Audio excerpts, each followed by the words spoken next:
Like and subscribe on the way in the door, my people. I hope you all are having a truly fantastic day today. It is Fanboy Friday, and what better way to start off the day than talking about LeSoft. So, after the Lakers had a 19-point lead in the first quarter, they blew it to lose 130-120 to the Sacramento Kings. I don't believe they've beat the Kings all season. Somebody correct me if I'm wrong. But LeBron James leaves in the fourth quarter, few minutes left to go in the game. What surprise that ankle soreness is back, AKA the foot injury from last year that he supposedly saw the LeBron James of foot doctors for. But anyway, I didn't watch the game. I've kind of had my feel for the NBA this season. It's getting hard to watch. Especially, you watch some angry old hoops videos with him breaking down the foolishness going on. and it becomes even harder to watch. So I've kind of had my feel. I may try to watch, some of the playoffs or something whenever that starts. But yeah, I don't know. But anyway, nonetheless, LeBron James is at it again with these antics of leaving the floor early. And, I could understand if it was an injury that needed this immediate care, but if it's this reoccurring ankle soreness, because that's how they're classifying it, ankle soreness for the so-called king, for the so-called bigger, stronger, faster guy that is the GOAT to you fanboys, that you fanboys like to call your king, he leaves the game early. And to me, this is, we talk about this all the time, but it really cannot be talked about it enough. Because when you want to compare LeBron James, forget Michael Jordan, to just any of the other greats, these things have to be brought up. And let me tell you something. This is probably something that I talk about the least on this channel, but I really need to start bringing it up more, is LeBron James leaving these games early. Again, this is another horrible, terrible example of leadership. Like, okay, if your ankle sore, sit on the bench and cheer on your teammates. Sit on the bench and cheer on your teammates. Show that you are invested in the team. Show that you have a vested interest in them actually winning. Show that you have a vested interest in somebody other than yourself. I mean, this is ridiculous. And so let's talk about this.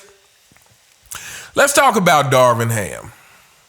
Not just Darvin Ham, but I'm going to talk about Darvin Ham because I was watching some of the post-game interview with Darvin Ham, but everybody in the media is guilty of this. And who knows? Maybe if you're going to be part of mainstream media, you have to sign a clause that says, I will only give LeBron James 10% criticism. So for every 10 things I say about him, only one can be halfway negative. So Darvin Ham was talking after the game, and he was basically saying that, they were worried about things they can't control, like the refs, and basically that they need to play with more urgency and hustle. And then he proceeds to talk about LeBron James and the explosion he had. And I'm thinking, it is very funny that all of these people describe these things like, we need to stop worrying about things we can't control, like complaining to the refs, and we need to do things like hustle harder. But they seem to think these things apply to everyone but LeBron James. That it really puzzles me. It's like the leader should be the one setting the tone for this. Is LeBron James the leader of the team or not? But it's like everybody is either so terrified, to say anything bad about LeBron James, or so blind to anything that he does because they're too busy kissing his you know what, that they say these things that directly relate to him, but somehow in their mind it doesn't make the connection. That, hey, we're worried about things we can't control, like complaining to the refs or how the game is ref. Oh, well, LeBron James spends most of the game whining about calls. That is LeBron James. Oh, well, we need to do things like play with a better sense of urgency. Once again, LeBron James, the most inconsistent superstar we have ever had. Again, I think one of the things that shows you LeBron James' character is the interview with Tyronn Lue. Again, I think it was on the All the Smoke podcast where he talks about the 2016 finals and Cleveland being down and him looking down the bench and seeing LeBron James with his legs crossed, filing his fingernails. I know, fanboys, I know you get tired of me bringing that up, but it is important that you hear this about your king as often as possible. During a loss, your king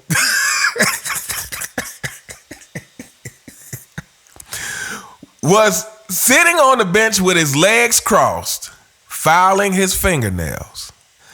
That is that is not the behavior of a GOAT. I mean, let's. Every time I say that, it really makes this whole GOAT argument more ridiculous. Let me say this one more time. Fanboys, listen up.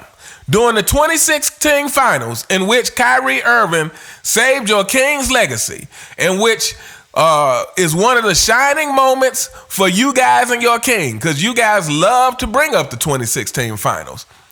In the 2016 finals, while they were losing, Tyronn Lue looks down the bench and sees LeBron James with his legs crossed, filing his fingernails.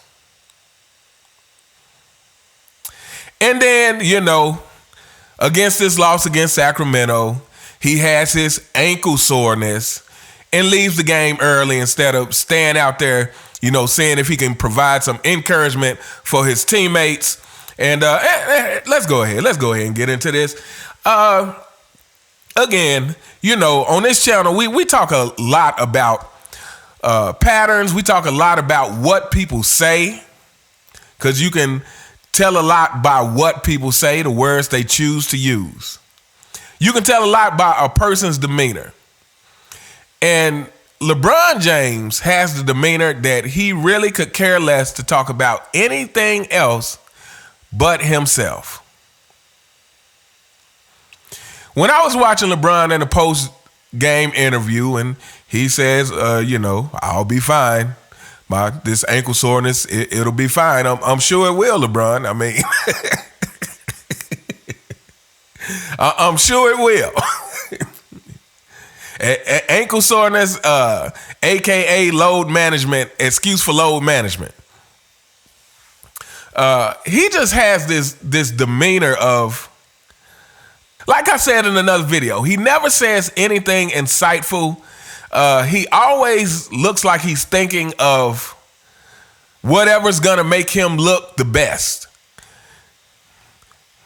Whatever's gonna make him look the best, that's what he's gonna say in the moment. Again, it amazes me how he remembers everything he did in the game after the game. Well, I did this and I did that. So, basically, your question should be directed to my teammates.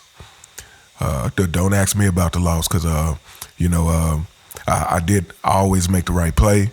I hit a three. I played some defense, some good defense about 5% of the time, as much as my ankle would allow, but so you need to talk to my teammates and talk to Darvin Ham about this loss to see what they can do for me to help me boost my legacy. I mean, this guy, yeah, okay. I don't know what else to say, but fanboys, rest assured, let me make something very clear. As long as your king is still keeping up the antics, you will have to hear about on this channel. And then Anthony Davis is always the scapegoat. And anytime they need a scapegoat, Anthony Davis is it. Again, it amazes me how the media always, they say all these things about the Lakers, not realizing that everything they said applies directly to LeBron James, but somehow they bypass LeBron James and make it about Anthony Davis or some of the rest of the Lakers. But anyway, we gonna hold up here.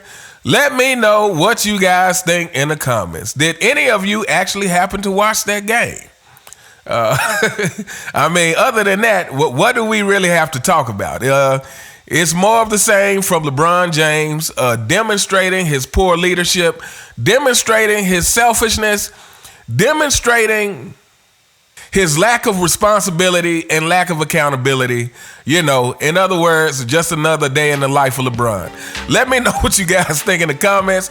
You all have a fantastic day, and I'll see you next time. All right.